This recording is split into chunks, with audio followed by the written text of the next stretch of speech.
I don't know who this word is for, but the Lord is saying, if I've called you to be used for my kingdom, if I have called you a kingdom financier, if I have placed a word in your spirit concerning who I've called you to be and how I desire to use you, then there must be a breaking before the building. There must be a dying of self before you can step out into that role, especially a dying of self financially. He says, for many of you whom I've called and chosen, those I've marked to be used mightily for kingdom purposes, particularly in the area of finance, I'm saying this: you cannot operate the way the world does when it comes to money. The world has taught you to hustle, to grind, to take matters into your own hands, to wait for no one, not even me. You've been conditioned to believe that your security lies in control, but the truth is that control has become your bondage. He says, you say you want financial freedom, but true freedom is not having control. It's surrendering control. When you believe you're in control of your finances are actually controlling you. When bills are due, you scramble. When things slow down, you panic. You feel like if you stop moving, everything will fall apart. But I, the Lord, am saying the kingdom operates differently. The less control you have, the more control I have. The more you release, the more I sustain. The more you depend on me, the more you will see my hand move in ways that don't make sense.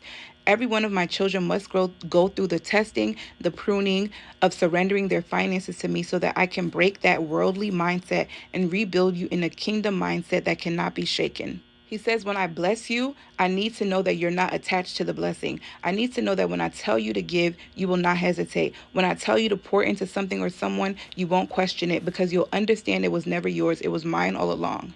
He says, I'm building kingdom financiers, but before I release the wealth to you, I must first break the hold that money has over you. Because if you still seek to control your finances while doing kingdom work, you'll start believing that you made yourself successful, that it's your money, your effort, your achievement. And when you believe that, you stop answering to me. The Lord says, if you don't know who you are without the money and you haven't learned to recognize my hand when you have nothing, then when the money comes, you will be a slave to whatever identity you allow money to place on you. And I cannot use you in that state.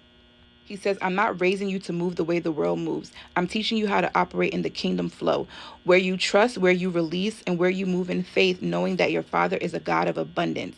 When you have fully surrendered, lack will no longer shake you. You will give freely because you know who your source is. You will walk boldly as a kingdom financier, carrying my wealth with clean hands and a pure heart, not bound by fear, but led by faith.